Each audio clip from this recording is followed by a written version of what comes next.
Okay, statement of faith po ng ating organization. At bakit ito mahalaga? Um, Kasi itong mga statements na to ang nag-unite sa atin as an organization.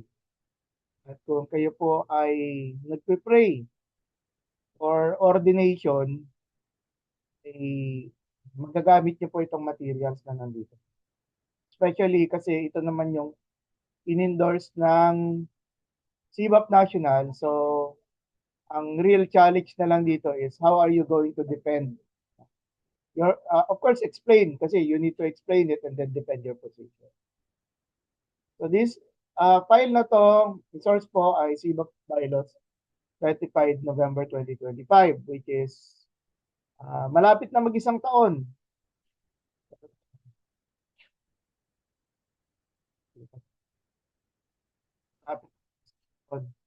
So doon sa manual, CBAP Ministry Manual, or handbook, meron din puro na statement of faith, but that was 2014. No?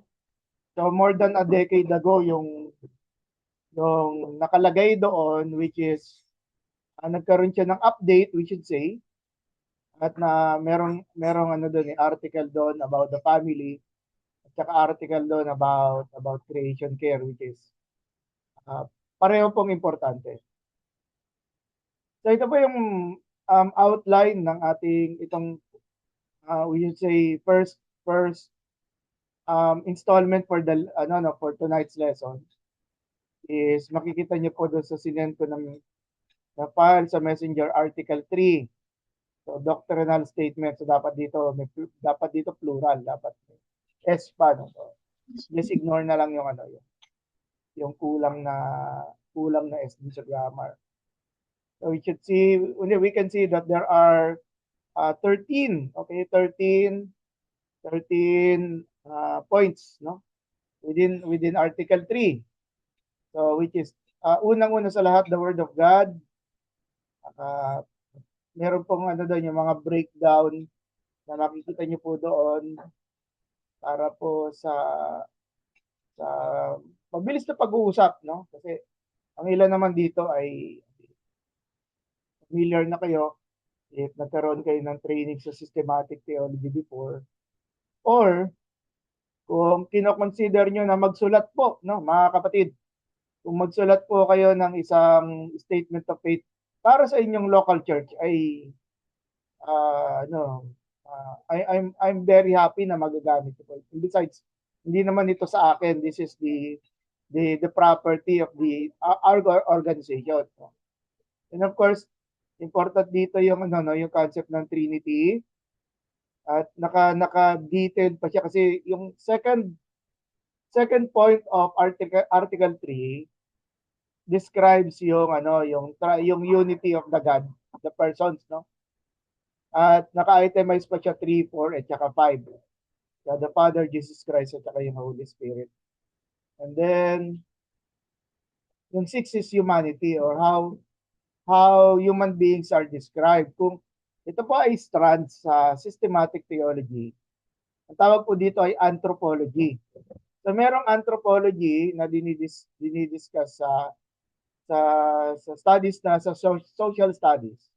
Tapos meron ding anthropology within the understanding ng theology, since ang isang important doctrine doon is that ang si God ang lumika sa tao, sa babae at sa lalaki. Part of the discussion sa anthropology is the role of the family, no? Kasi um, when you think of humanity or yung human being, pwede siyang ang focus nito is sa particulars or others, or what I'm trying to say, individual, no? At yung family ay malaki ang role ng family. Hindi lang ito sa procreation, kung hindi yung sakop nito yung pati yung yung ministry ng mga manggagawa na dapat natin i-strengthen, both sa ating partnership with the women, no? Pansin niyo naman na dito sa ating klase, no, ay walang babae. So, which means, siguro sa mga susunod, no, ay ma-strengthen natin yung role ng ano, no, family members, and then yung kanilang mga anak, or ating mga anak, if we should say. And then yung concept ng salvation, which is ano, soteriology, no, yung verb kasi has something to do with soter, yung savior, no, yung manliligtas. And then the church, no. Now yung 10 is church and state, yung ano, uh, um, yung participation ng church with politics, no. So nandun yung question. And then 11, 12, 13, Christian living, creation care, at saka yung doctrine ng last days. So let's look at, unang-una, sabi ko nga po, kinopy and paste ko lang po ito based dun sa Article 3, Statement of Faith ng CBAP bylaws ratified. That's the PDF document that is uploaded sa ating messenger. No? So, there are terms, no, sa bawat statement, there are terms that indicated in the statement that needs to be further clarified, no? At yun po yung isang purpose, isang objective ng ating lesson for tonight. Is in addition to the review, na ma-review tayo ng itong mga important doctrines na to within our organization, ma-breakdown din natin siya for so which means sa inyong pakikinig, pwede po kayong magtanong, pwede kayong mag-react, at and again, pala yung aking mic kanina mo pa nandito. And again, kung ito naman po ay clear na sa inyo or na-approve nyo na, and so we could move to other particulars, no? So we believe in the verbal plenary inspiration of the scriptures in the original writings. The Bible comprising 66 books is the supreme and final authority in faith, life, and godliness. It is the inerrant and infallible word of God. It is sufficient and fully equips believers for all godly living and service. The one true intended meaning revealed by the Holy Spirit is discerned through grammatical, historical exegesis within the community of faith. So I break down po, sorry. Bakit closing? Ayun. Teka lang. Meron na akong kailangan ayusin dito sa ano. So, ito yung closing sa ulit. Okay. Na mali lang ng lagay. Gulat ako eh. Bakit tapos na agad tayo?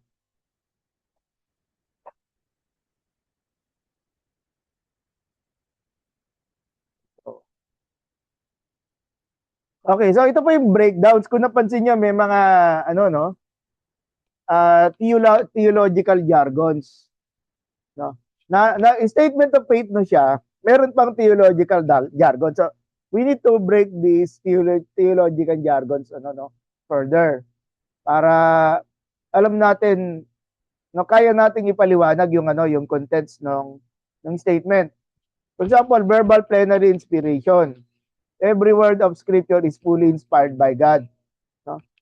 At sa conversations within theology, importante ito kasi merong Christian groups, no? Hindi lang Christian groups o Christian individuals na ang tingin yung Old Testament hindi na siya relevant sa panahon natin, okay? Na dahil nandiyan na ang New Testament, no? Yung New Testament na lang ang bibigyan diin, no? At may problem akong nakikita doon, no? Kasi maraming bagay na tungkol sa na may kinalaman sa Diyos na mahalaga rin para sa Kristiyano ay hindi naman na ipaliwanag sa New Testament. Kagaya ng creation, di ba? Saan makikita yung creation? O kaya yung in connection with creation, yung image of God, no? Image and likeness of God. At yung problem ng sin, no? Saan natin makikita 'yon? So Genesis 3. And then yung mga by understanding the Old Testament, mas nagiging clear sa atin yung intentions of the authors of the New Testament. Kaya po, ang ibig natin sabihin, dahil plenary siya, verbal plenary, the words, no? The words within Scripture are inspired by God at saka kailangan natin i-treat with equal weight. Hindi yung kunyari, maraming mga writings si Apostol Pablo na nakaapekto sa theology, especially sa Reformation, dun sa doctrine ng yung sola fide. Di ba? Yung concept ng yung faith alone can make a person righteous before God. So marami doon sa mga letters ni Paul, pero hindi po ibig sabihin nabibigyan natin ng superior weight ang letters ni Paul over the Gospels o kaya ng mga writings ni John. No? Importante ito kasi kailangan magkaroon tayo ng balance na pagtingin. Hindi nga yung bibigyan natin yung nga sabi ko nga, we do not need to play favorites, no? Na mas gusto mo yung Isaiah kaysa sa Book of Jeremiah dahil mas marami siyang sinasabi about Christ, no? So but the thing is sa kapanahunan ng bansang Israel, no? It was the message of God for them. So it is equated to the word of God. So hindi lang New Testament ang word of God dito. And then of course yung inerrancy. Yung concept nito ay without error in all that it affirms. Pero when we say without error, we go back yung another theological jargon is the autograph. Ano ba yung autograph? No? Yung manunulat, for example, si Peter, 1 Peter at saka 2 Peter. So kung ano yung pinakasinulat nila, no? Yun yung autograph. Kasi ang kunyari church A, pinadala ni Apostol Pedro yung sarili niyang kopya sa Church A. Ngayon, yung Church B, Church C, Church D, kailangan din nila ng kopya. So, merong mga iskriba. Yung mga iskriba, kukopyahin yung sinulat ni Peter. At para nang sa gayon, Church B, Church C, Church D, meron na silang sariling kopya ng isinulat ni Apostol Pedro. Pero sa pagkopya, nandun yung reality of yung tendencies ng human beings na magkamali sa pagkopya, no? Kaya doon yung photograph ang inspired at na sabihin natin nata-transfer yung message ng autograph doon sa mga ibang mga manuskrito. Di ba po? At kaya nga po merong mga Bible societies. Ang goal ng Bible societies is para ma-uncover, no, mas maging maliwanag through an educated committee, no, yung original text, no, yung pinakamalapit doon sa autograph, no? And then infallible word of God, meaning completely trustworthy and incapable of misleading. Hindi yung magsasabi siya na through the word of God. Kasi the word of God is anong tawag dito? Through the guidance of the Holy Spirit yung author, di ba?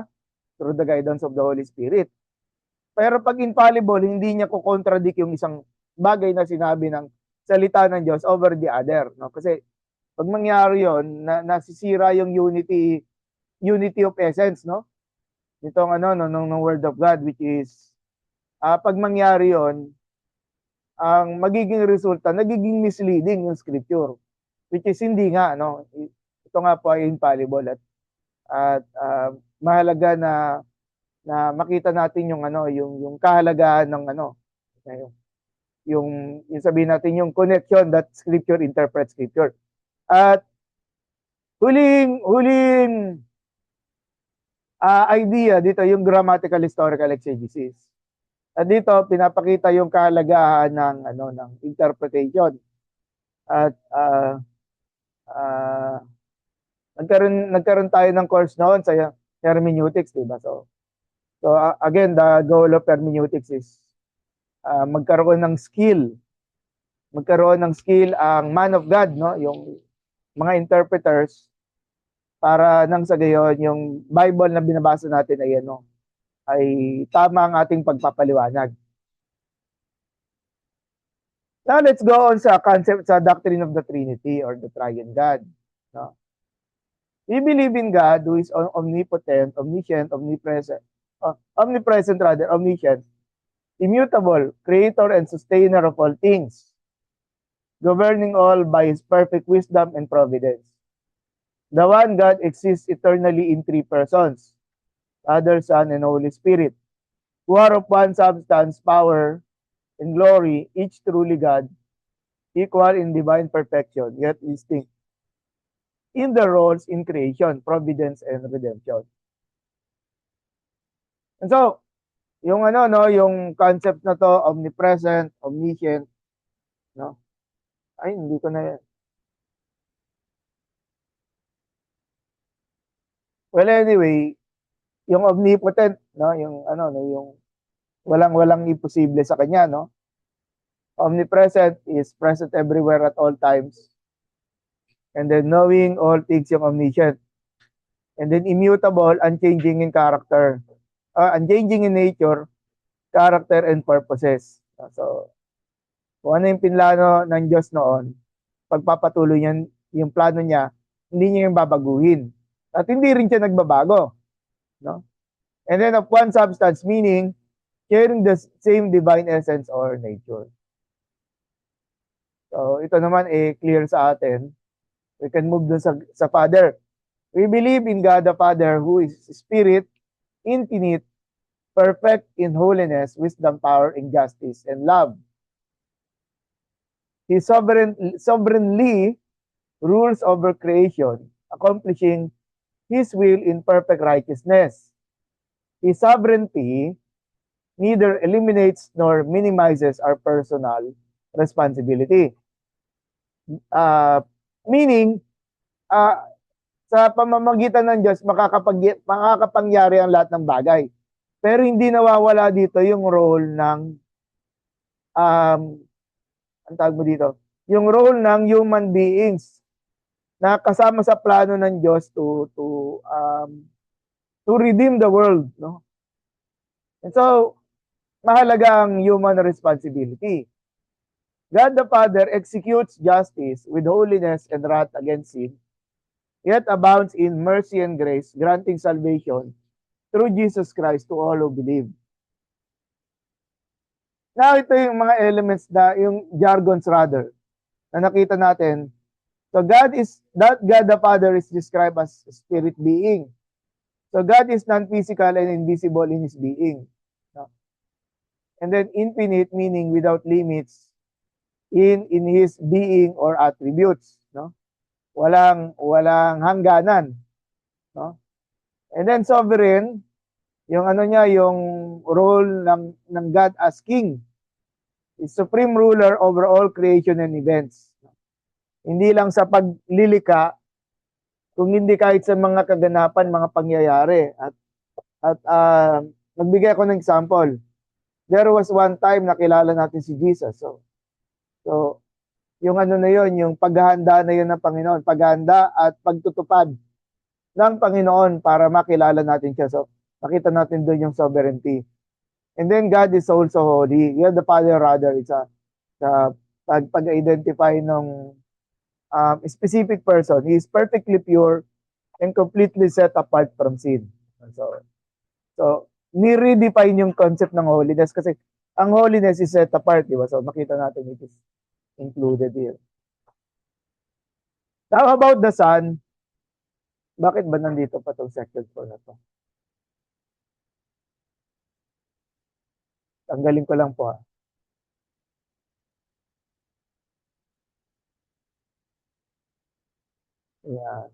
Teka lang. Just to make sure that we're sharing the same document. Okay. So Jesus Christ, we believe in Jesus Christ, the eternal Son of God. Ay, siguro dapat tanggalin ko na yung repetition. Teka lang. Tanggalin ko na lang yung repetition. Para, yan. We believe in Jesus Christ, the eternal Son of God, fully God and fully man. Yung yung hypostasis. No? Conceived by the Holy Spirit and born of the Virgin Mary. He lived a sinless life, died as substitutionary atonement for sin, rose bodily from the dead, ascended to heaven, intercedes for believers, and will return visibly to reign in glory. Particularly yung nakikita nyo dito, this is the message of the gospel. Yung birth, yung life, the death, at saka yung resurrection ng ating Panginoon. And when we look at the jargons, hindi man nakalagay yung logos dun sa sinama ko na rin kasi it goes back do sa eternity ni Christ, no? The eternal word of God made flesh, John 1, John 1:12, John 1:14. And then the virgin birth is important. Jesus was conceived by the Holy Spirit, no? So walang walang sexual intercourse na naganap between Mary at saka si Joseph. Kaya po na preserve yung virginity. And again, magandang parallel nito yung kay Abraham and Sarah. Kasi sa case ni Abraham and Sarah, ina-highlight doon yung impossibility na makapag-anak pa sila. Pero si Abraham was 99 nung nagpahayag ang Diyos, nung kinausap ng Diyos si Abraham na sabi daw on the next year manganganak si Sarah. At ganoon nga ang nangyari, no? At sa case ni Mary, ito naman siya man ay yung katawan niya ay nasa kabataan pa rin na capable of giving birth. Pero he was a virgin naman. So again, this is yung pagsilang kay Jesus is again a true miracle, no? Miraculous means by the power of the Holy Spirit, no? And then importante sa ating conversations yung resurrection, no? Na hindi nung namatay si Jesus, no? Siya ay hindi lang isang espiritu, no? Kung hindi yung katawan na dumanas ng kamatayan, yung ipinako sa krus, yun din yung binuhay na muli sa pamamagitan ng Holy Spirit. Kaya importante po yung bodily resurrection ng ating Panginoon. And of course, the visible return. So dito papasok in part yung sinasabing eschatology, looking forward to the coming of Christ, Christ's personal bodily and glorious second coming. Now, ito yung sa yung sa section sa within Article 3 about the Holy Spirit. We believe in the Holy Spirit, fully God and sent from the Father and the Son. He convicts the world of sin, regenerates and sanctifies, indwells the believer at the moment of the new birth, sealing them for redemption, baptizing them into the body, and empowers them for holy living and service.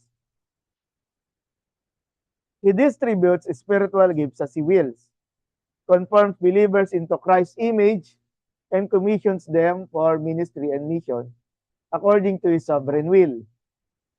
No gift signifies his baptism or filling, nor does any gift provide authoritative revelation beyond what has already been revealed in the Holy Scriptures.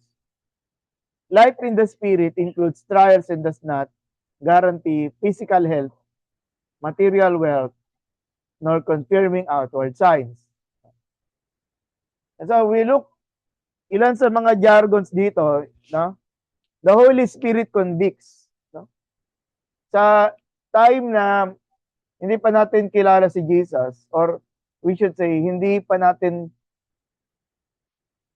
are not taking God seriously. Ang another way of saying it, we are taking God for granted, no? Pero nung time that the gospel no, was being presented to us. So yun, merong conviction. So yung Holy Spirit ang responsible for convicting us, no? It reveals sin. Pinapakita doon yung maling nagawa natin laban sa Diyos at sa kapwa-tao. At dahil dito, nakikita natin na kailangan natin ng may magliligtas sa atin. Diba? So yung Holy Spirit ang gumagawa, ang naglilinaw nito para sa atin. And then regeneration gives new spiritual life to believers.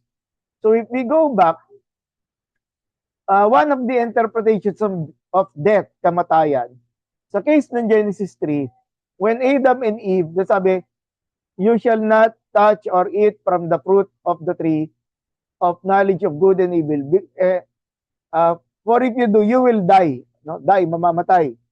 At ang unang nagganap na kamatayan dito, doon sa relationship ni Adam at saka ni Eve sa ating Panginoon, sa ating Diyos, ay yung sinasabing separation from God, no? Spiritual death ang nangyari, no?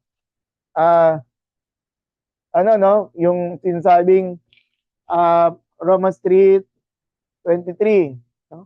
For all have sinned and come short of the glory of God. Romans 6:23, di ba? For the wages of sin of death is death, but the gift of life is eternal life through Jesus Christ, through faith in Jesus Christ. So, importante dito that the Holy Spirit intervenes in the dead spirit of a person. No? When that person is being presented with the gospel, yung Holy Spirit will regenerate. Teka lang.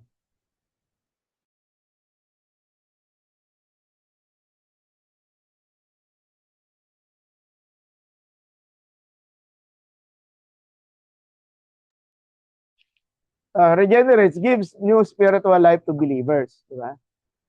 And then, syempre, ang purpose ng regeneration is to allow a dead person to respond to the gospel. No? And then, sanctifies. Ito yung makes, ang Latin verb yata nito is sanctus. No? Has something to do with holiness. Makes believers progressively holy. At kaya nga, 'di ba, meron tayong yung stages of salvation ay yung acceptance of the gospel, 'di ba? And then sanctification at glorification. So yung process natin habang tayo ay nabubuhay, tinutulungan tayo ng Holy Spirit, no? Yun yung work ng sanctification, no? Yung task of sanctification. And then very important dito yung seal. The Holy Spirit also seals us for redemption, na sa pamamagitan ng pag-seal ng Holy Spirit, we are considered as belonging to God. So it secures believers as God's own until redemption. At ang Holy Spirit, dahil we are sealed with the Holy Spirit, ay nagkakaroon tayo ng consciousness na nakasama natin ang Holy Spirit sa ating buhay. Okay? Now we move dun sa humanity. Okay? We believe that God created humanity in His image, male and female. Teka lang, ano to? Ay, hindi. Okay. Free from sin. Yun yung nung time na kinreate. Pero nahulog sila sa kasalanan. Through Adam's fall, all people became sinners by nature and choice, spiritually separated from God and unable to save themselves. Sin is disobedience against God as defined in Scripture, not by human opinion or cultural norms. Salvation comes through repentance towards God and faith in Jesus Christ, both made possible by God's grace. Human life is sacred, no? Kaya nga importante 'yon, yung sixth commandment, no? Huwag kang papatay, no? And should be protected from conception to death. So, ang ganda ng pagka-describe, from should be protected, no? Mula sa kapanganakan hanggang kamatayan. So, involved dito pati yung years natin sa ating kabataan, no? Na ingatan tayo, at ganoon din yung kung paano natin i-relate yung pagpapahalaga sa buhay sa ating family, ganun din. di ba? Lalo na yung utos ng Diyos para sa mga lalaki, no? Para sa mga tatay na tayo yung tagapagtanggol ng ating mga tayo yung magtatanggol ng ating may bahay, ng ating mga anak. Diba? So, with regards to humanity image of God, humanity reflects God's character and dignity. Okay? So, dahil tayo ay nilikha ng Diyos na napakahalaga, no? Kahit ano man yan, criminal man yan, kahit drug addict man yan, o kaya kahit dun sa kahit um, yung nag-decide na magbago siya ng kasarian, no? Specifically yung LGBT community. Kahit meron silang choice, no? Yung kanilang malayang pagdedesisyon ay nilagay nila ganun ang pinili nila, no? Sa paningin ng Diyos na naroon pa rin sa kanila ang image of God, no? But of course, everyone needs redemption. So yun yung kailangan, and then nandito nga po yung problema ng sin, disobedience to God's holy will. Na merong patakaran ng Diyos, no? At ang Diyos ay naglagay ng konsensya sa tao, pero kahit na may konsensya na, kahit na may patakaran ng Diyos, no, ay sinusuway pa rin. At itong pagsuway, hindi kasama dito yung mga sinasadya, no? Meaning, people are aware that they are violating God's law, but people continue to do it. So, yun po. Yung intentional sin. And then repentance is turning from sin to God, yung the need for human beings. Kaya nga po tayo may misyon, nagmi-misyon.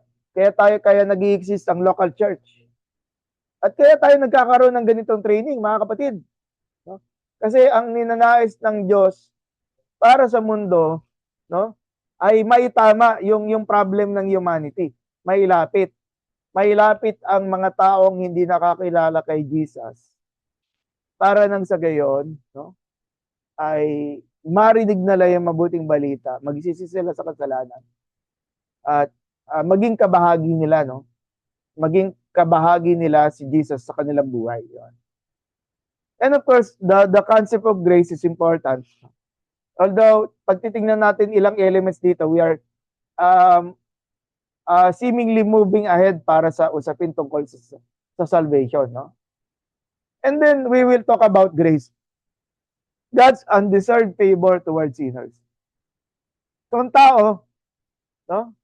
Kahit anong gawin ng tao dahil sa pagkakasala ng tao, no, ay hindi mapiplease, hindi kayang baguhin yung isip ng Diyos, no? Sorry sa term, no? Ang Diyos ay hindi nagbabago ng isip. Kung hindi para makuha yung well, practically tayo lang naman ang nababago, no?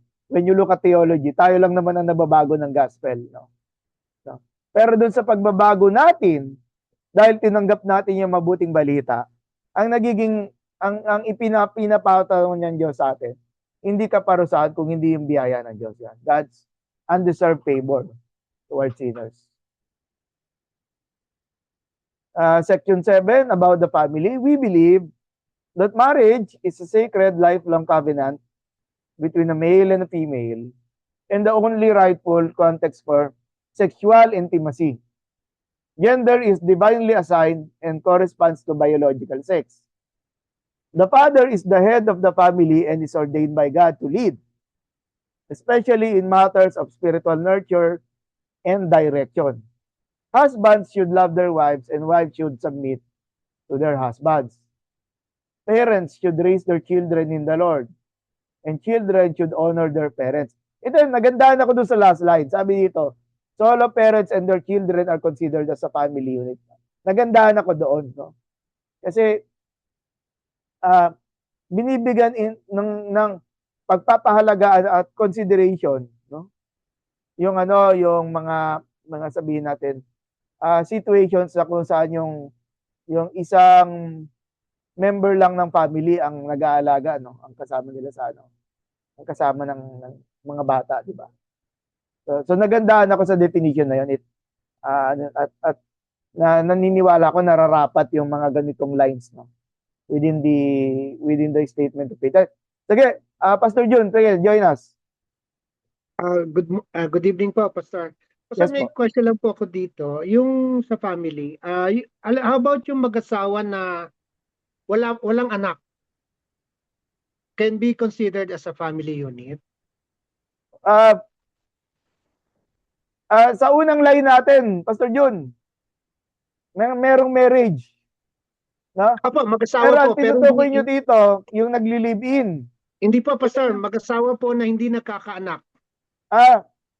Ay maliwanag po na yan po ay considered as a family. Okay, kahit wala po Kasi, anak. Kasi po, may proof. Kahit po sa Bible, may mga couples po na hindi nagkakaanak, di ba po? At meron nga doon, supernatural pa yung means. kasi ini-specify lang po, Pastor, solo parent and their children nga. are considered a family unit. Yes, nakuha ko yung ano nyo. What is lacking, no? Yung sabihin natin, kung sa pag-construct nyo, for example, ng statement of faith sa Jesus is alive, maganda po, idagdag nyo yung line na yon. Maganda po. Naniniwala ako maganda na. May dagdag. Opo. Thank you, Pastor. Salamat po. At we should say, kaya nga ang description natin yan when we talk about the family, yung sinasabing kalooban ng Diyos eh. Dahil ba hindi, mga konting talk about it, maganda yun na open na Pastor Jun eh. No? Na dahil ba hindi nabigyan ng anak, nawawala na yung kumbaga parang bang ganito, ang definition ng family nakabatay lang sa childbearing. So I don't think so kasi ang dapat nagsisimula 'yon sa pag-ibig ng di ba? Pag-iibigan ng isang babae at ng isang lalaki. Para maturing natin. And seemingly nga 'yon, magandang addition nga 'yon if ever we are kunyari po ang decision ng local church ninyo ay Tagalog ang statement of faith. Yung pong suggestion ni Pastor Jun, napakaganda pong idagdag. Sige po, Pastor Ramon, sige po. Kuya Ramon. Yes, sinadagdag na din po ni Pastor Jun yung gingong anak. How about yung umaapon po mas mailawak na pagwanag sa mga questions na itatanong sa atin in case there are mga tao or pamilya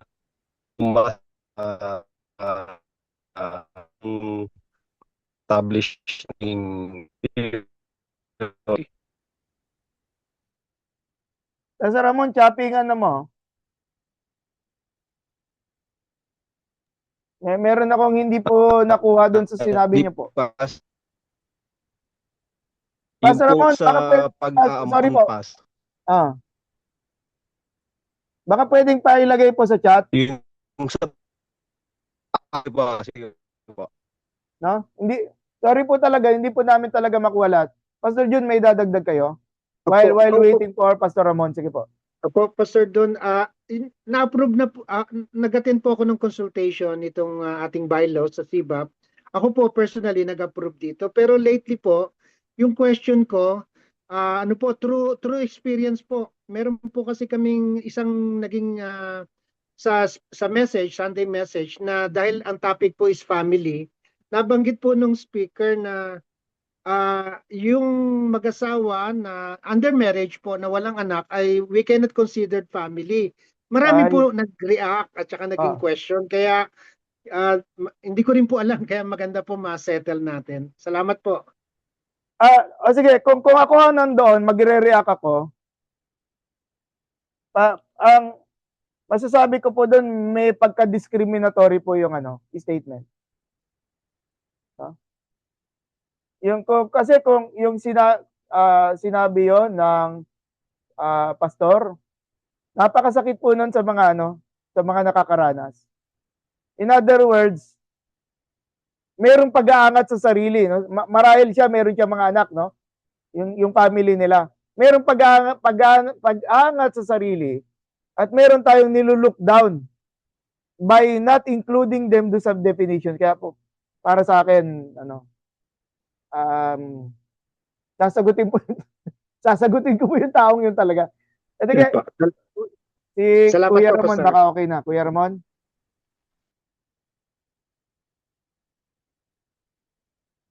May nagsasalita kanina. So, sorry. Naririnig na po. Pas, Oh, naririnig na po. yes po, yes po. Yes po. Pas, maganda po yung na-discuss ni Pastor Jun about yung pong hindi nakakaanak. How about po yung umaampon? Pas, paano Opo, po opo. natin siya mas maika-clarify sa mga future questions about family theology natin, si Bob, para mas maganda po yung discussion. Opo. Theologically speaking, tayo po ay inampon, no? Theologically speaking. Galatians yata yun, if I'm not mistaken. Na ang concept no. So kung hindi Galatians sa Romans, yung concept ng adoption. At dahil doon sa pagdi-describe doon sa theology, we were adopted at yung adopted children ay binibigyan ng full rights. Okay? This is not unique sa time natin kasi nung time nila Jesus, nag-a-apply na yung adoption. For example po, si Julius Caesar, no? Nung namatay si Julius Caesar, ang naging successor niya ay kung hindi ako pamangkin niya o anak ng pamangkin niya. Okay? So lumalabas si Augustus Caesar, yung pumalit sa kanya, was by adoption, siya ang nagmana ng pagiging Caesar. No? So we should say, no? At kaya po meron ding we are also governed by laws, di ba po? At ang pag-a-adapt, ang pag-aampon ay isang legal procedure. No po? Na pinagdesisyonan ng mag-asawa. So I believe po. At ganun pa rin yung yung sinabi ni Pas Jun kanina na example, ganun pa rin ang sasabihin ko, nagiging discriminatory, no? Para sa bata at para dun sa mga magulang na nag-adapt, na nag-ampon. Nagiging discriminatory sa part nila kung hindi sila i-consider sa family. So I think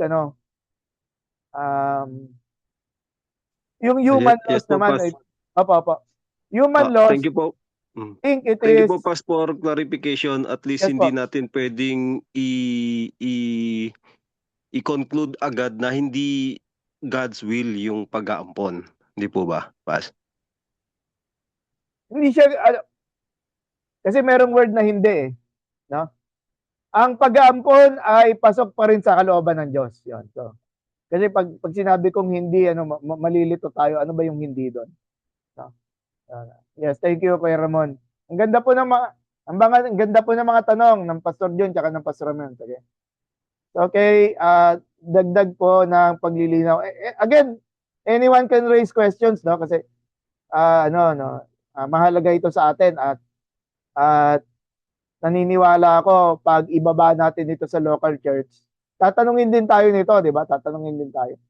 Okay, sexual intimacy, God's gift for marriage between husband and wife, no? And then yung gender, para sa atin, lalaki at babae pa rin lang. Okay? Hindi na ito debatable at palagay ko naman, unanimous naman tayo sa sa usapan na to. And then love for wives, yung concept ng yung sa Ephesians. Responsibility ng husbands to love their wives, self-sacrificial care, patterned after Christ's love, no? And then yung submission to husband, respectful support for a husband's godly leadership. Okay, let's move on sa salvation.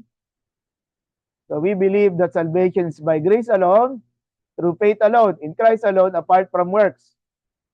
It was purchased by Christ through His atoning death and is applied by the Holy Spirit. True faith is accompanied by repentance and results in a transformed life. Believers will rejoice eternally with God while unbelievers face eternal destruction. Kung napapansin niyo po yung definition, no? syempre it carries the general understanding of salvation. Pero within our organization, no? Meron tayong mga kasama sa pananampalataya, no? Na I believe yung understanding either ng pastor o yung local church na hindi nila kapareho ng isip ng pastor ay nawawala kaligtasan. Mapansin natin dito sa definition na to, hindi siya papunta doon sa debate na yon. Okay? Hindi siya papunta sa debate na yon. Ako po ang paniniwala ko, once saved is always saved. Pero again, tayo ay nag-ooperate as an association. No po? So ang pinakamahalaga nito, for example, mayroong isang local church na naniniwala na nawawala ang kaligtasan. Nasa burden ngayon sa pastor kung paano niya ipapaliwanag dun sa local church yung position ng local church na pinanghahawakan. Okay po ba to? So ito yung mga basics na hindi dapat mawala. So, ano man ang iyong understanding of salvation, yung pananampalataya, trusting in Jesus Christ alone. By the way, yung word na faith at saka trust is faith and belief. Believe is, sa Greek, isang word lang yon, no? So, trusting in Jesus Christ alone for salvation. Knowing that, hindi sapat yung you know only God. Hindi sapat. Hindi sapat na you know that that God exists. Dapat doon, yung person is challenged to trust Christ. Trust Jesus Christ. No? And then, of course, atonement. The need ng atonement, merong Christ sacrificial payment for human sin. And then yung repentance, no? Yung turning from sin to God. Yun yung pinipili ng tao. Kaya nga maganda from time to time nagkakaroon tayo ng mga sermon sa ating local church na ibinabalik natin do sa understanding ng kaligtasan, no? Kasi napapaalalahanan tayo na ang buhay natin ay sa Diyos at ayaw ng Diyos na yung kanyang mga anak ay nagpapatuloy sa kasalanan. Let's face the fact, meron talaga ganun sa local church, no? So, hindi ako magpapatungkol kung sino, saan, no? Pero nandoon ang ating mga kapatid, no? The local church is like a hospital, no? We welcome yung kahit yung mga sinner, we welcome yung mga nasusugatan. We welcome even dun sa mga Christians na nagsasuffer because of the consequences of sin. Tama po? So we need to create an environment for the local church na hindi yung huhusgahan sila, di ba? At ganyan nga, atonement, Christ sacrificial payment for human sin. And then repentance. Turning from sin to God and then a transformed life. Ayun. So lagi nating, kaya nga pag, yun sa mga preaching, pagdating dun sa huli, hindi pwede dun na, bahala kayo sa buhay nyo, paano i-apply. Hindi pwede yon. Kailangan merong specific na pinagagawa tayo based dun sa message ng scripture na patungo sa pagbabago ng buhay. Diba po? Transform life, a life changed by the Holy Spirit. Ay, ito. Before I end dito sa part na to, sa section 8, we remember na ang Holy Spirit po ang nagbabago. Okay? Hindi po ang tao. Pero ang tao ang nag-aalaw, ang nagbibigay ng permission. Kasi tayo ang mayroong, we were created by God. Part ng image of God is, meron tayong willpower, okay? We have the willpower to make decisions. At now, when we teach about the Holy Spirit, it is about surrendering the human will, the individual will that is selfish, that is rebellious, di ba? Binibigyan natin daan ng Holy Spirit makakilos. And then there's the church. We believe that the universal church is the body of Christ composed of all regenerated believers brought into union with Christ through the grace of the new covenant. The universal church is expressed in local assemblies devoted to worship, discipleship, fellowship, evangelism, and service. As a denomination, We believe in the interdependence of autonomous local churches. Christ commands the church to observe believers' baptism by immersion and the Lord's Supper. The church submits to Christ's authority and is to be led by biblically qualified male pastors and elders. So, na-highlight dito yung New Covenant, no? When we look at New Covenant from hindi yung sa Jeremiah 33, no? Sorry, Jeremiah 29, Jeremiah 29. 31 yata yon, no? Kasi yung pangungusap ni Yahweh para kay Jeremiah at yun sa mga exiles, no, ay merong similarity of meaning, pero hindi siya naka-specific kay Jesus Christ. Na yun yung inilinaw ng author ng Hebrews. The New Covenant is covenant of salvation through Jesus Christ is that the God, no, notice this, God is active. God initiates yung pagsusulat ng kanyang kautusan sa puso ng tao. No? I will write my law in their hearts and they will know me. Di ba? So, ganun. So, it is the initiative ng God. Salvation is the initiative of God. And then, let's look at the universal church. Remember that the Conservative Baptist is a denomination within many different denominations of churches. We go back. Paano ba natin may tuturing ng isang tao ay ligtas? At ang sinasabi natin dito, yung isang tao ay tinanggap si Jesus bilang kanyang Panginoon tagapagligtas. Yung bang person na tinanggap si Jesus na napunta sa ibang local church, for example, sa isang independent na hindi sibap, may tuturing ba natin siya kapatid sa Panginoon? Yes, may tuturing natin because of the concept of the universal church. However, ang nagbabind sa atin together is because of what the Lord Jesus did for that person. Okay? Na sino man sa atin ay walang karapatan para husgahan. No? Kasi, bakit ba tayo napunta sa sibap, mga kapatid? We made the decision. Tayo rin ang gumawa ng decision. And so, this corrects our understanding para hindi tayo maging judgmental. Okay? Ng mga kapatid natin na mayroong mga ibang practices, di ba? Kasi, pagdating ni Jesus Christ, wala na itong mga divisions na ito. Lahat tayo ay isang pamilya na. And we look forward to the which is the discuss ko kanina sa Jesus Christ, na the coming of the Lord Jesus Christ, no? Para na sa gayon mag-manifest na yung kabuuan ng no, yung Church Universal from the time of the Old Testament until yung kahit sa pag tayo ay wala na yung mga susunod na Christians, no, after us. And then autonomous, alam ko nandito yung sa definition. Yan, autonomous local churches. Meaning a self-governing congregation under Christ's authority. Yung mas malawak pa niyan, self-governing, self-sustaining, at saka self-propagating. No? Ano pala, well, ipaliwanag ko na rin. Self-governing, meaning yung local church, they have this, yung head nila is the local church pastor, na hindi na kailangan diktahan ng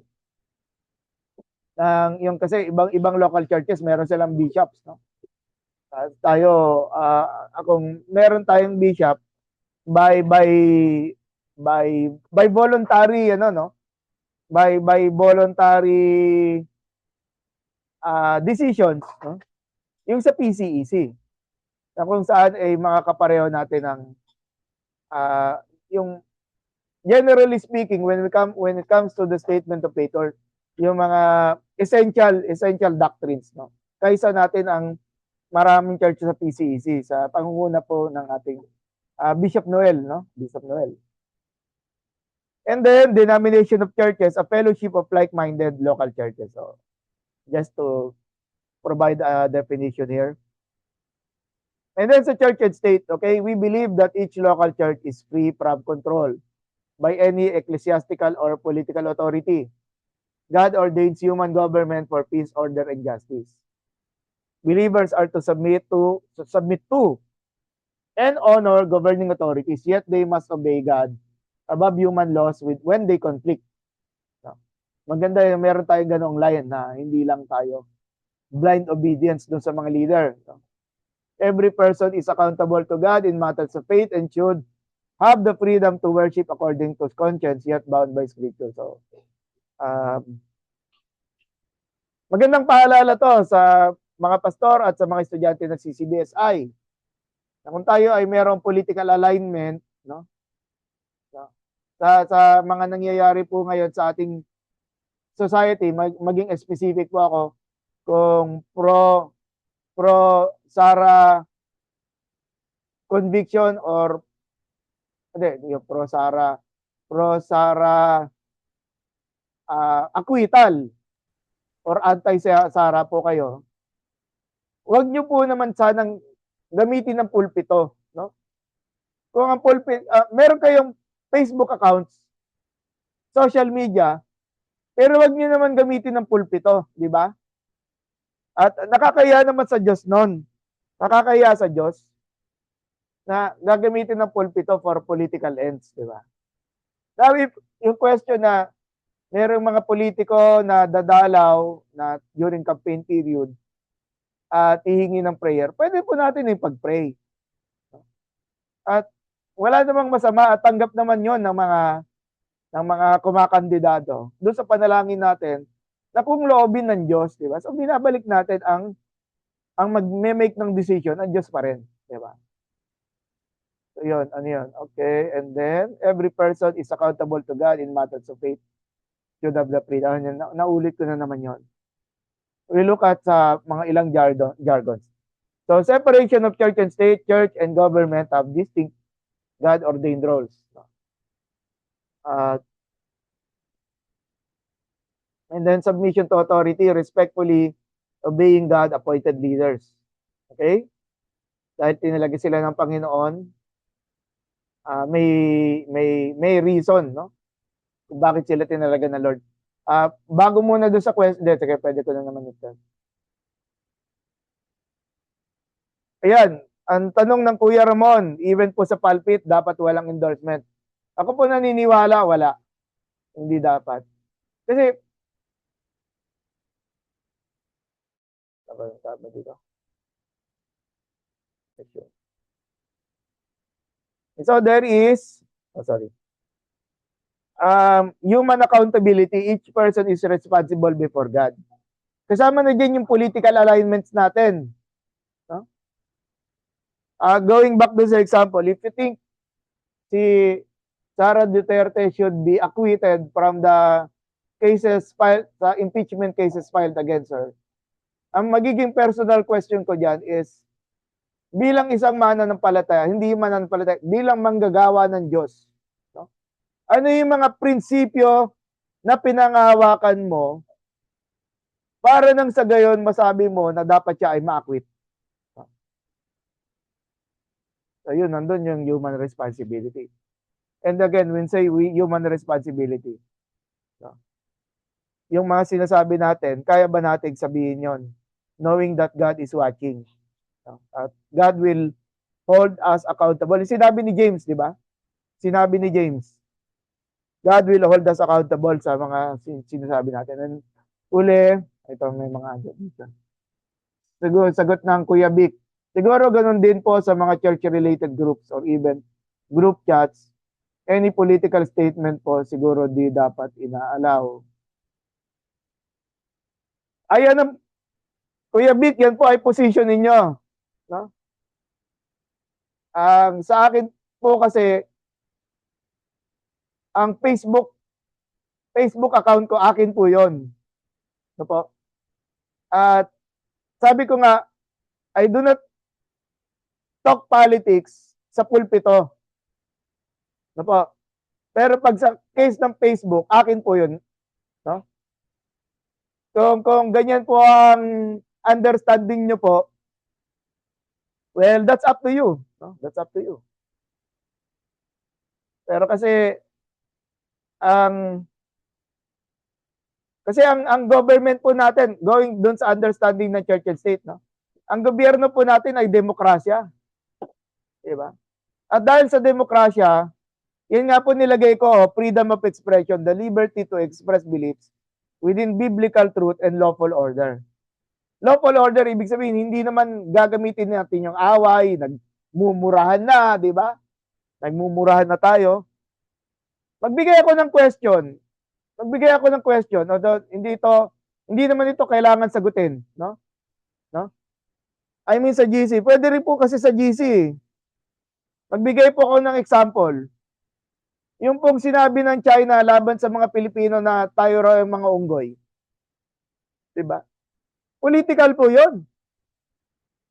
And again, magiging question ko doon, mananahimik lang ba ako? Ganun ginagawa ng China? Ano? Maybe not. So I'm just citing to you an example. Hindi ito, anong tawag mo dito? Pro or anti-Duterte. It is about our Philippine sovereignty. Nakakabastos yung ginagawa nila. Mananahimik lang ba ako? No. Kasi meron akong sariling account. Diba? Well, ayun lang. Kaya nga,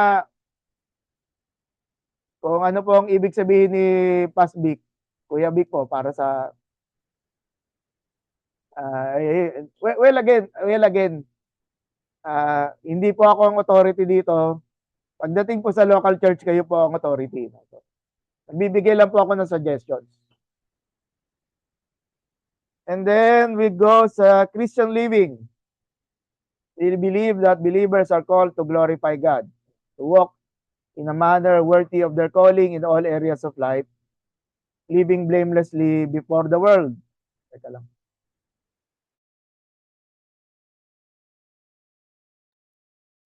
They are to be faithful stewards of their time, talent, and treasures, and use them for God's purposes. Believers must grow in spiritual maturity, stand firm in sound doctrine, and avoid false teaching. So, siyempre again, false teaching, pag mali ang doktrina, nagiging mali ang uri ng pamumuhay. At ayaw natin na maging legalistic tayo. Bumagsak tayo sa problema ng legalism. Na dahil nagkaroon tayo ng isang paniniwala sa local church, at susundin yun ng mga constituents natin within the local church. Ang bagsak nito, merong parang blind obedience na nangyayari as a result of false teaching. Kaya nga talagang kailangan ingatan natin ang ating mga local churches. No? Of course, our purpose, no? Soli Deo Gloria, to glorify God, no? Living to honor and exalt God in everything that we do in all aspects of our lives. Sa ating trabaho, sa ating local church, sa ating pamilya, no? Sa ating kapitbahay, no? Yung sa homeowners association na pinabibilangan natin. At of course, no? Sa ating sarili, no? Love your neighbor as yourself. So kailangan meron din tayong godly understanding paano natin, yung tawag doon self-care. Inaalagaan mo yung sarili. And then blameless but not perfect, okay? Kasi nakalagay doon yung blameless yung concept natin dito no? As much as possible. Living with integrity though still imperfect. And then stewards, ano pong kahalagaan ng stewardship? Faithfully managing God's entrusted resources. And of course, spiritual maturity, growing to become more like Christ. Dalawang sections na lang po, no? And then let's talk about creation care. We believe that God created the heavens and the earth, and that all things were made through Jesus Christ and for Him. While we look forward to the fulfillment of the promise of a new heaven and a new earth, as His image bearers, you and I, we are to care for His creation in the present as stewards. God mandated humanity to take dominion, cultivate and protect His creation, that the earth might nourish human life according to His design. So we look at, stewards of creation, faithfully caring for God's created world. Kaya nga yung mga simple na paglilinis ng bahay, paghugas ng plato, paglalaban ng mga damit, no? Lahat ng ito ay importante dahil God is a God of order. Ang Diyos natin ay nagpapahalaga sa kalinisan, no? No? Both inside at saka outside. No? And then dominion, responsible authority over God's creation. To cultivate, meaning developing and using creation wisely.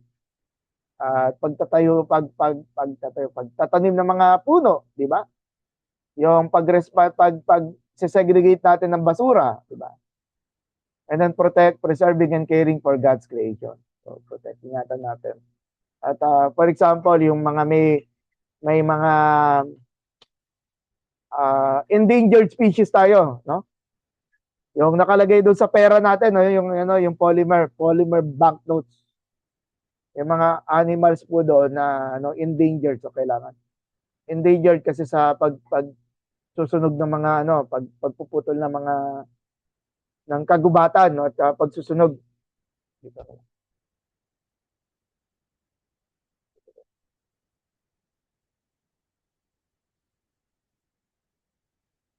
Yan, teka lang. Ay. Teka lang.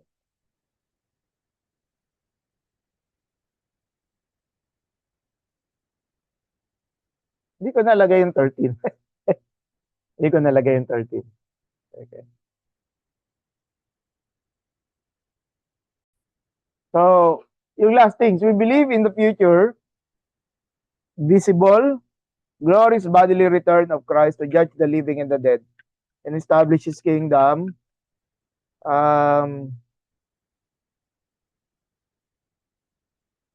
Yung kabuuan ng kanyang kingdom, no? Those who repented and believed in the Lord Jesus Christ will be resurrected to eternal life with God and receive their just rewards. But the unrepentant and unbelieving will be raised and cast into the lake of fire for eternal conscious punishment. We await the fulfillment of God's promises and eternal plan in the new heavens and the new earth. Okay, so, kung i-describe natin yung mga position sa lastings, pwede natin siya i-consider as part ng mga mga, if you allow the term, non-essentials. Kasi,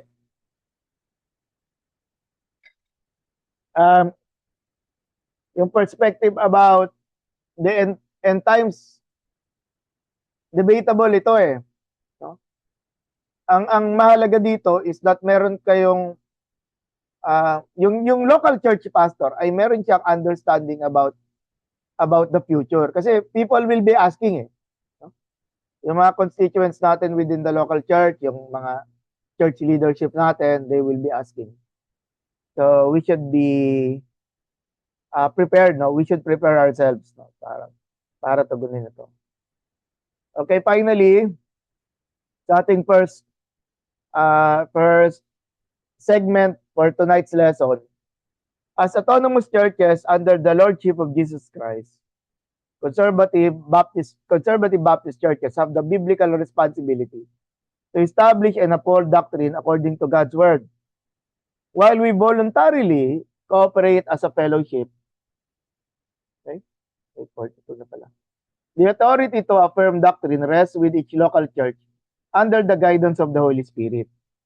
Our unity is not founded on human authority, but on our shared commitment to the inerrant scriptures, sound doctrine, and faithful obedience to Christ for His glory and the advance of His gospel.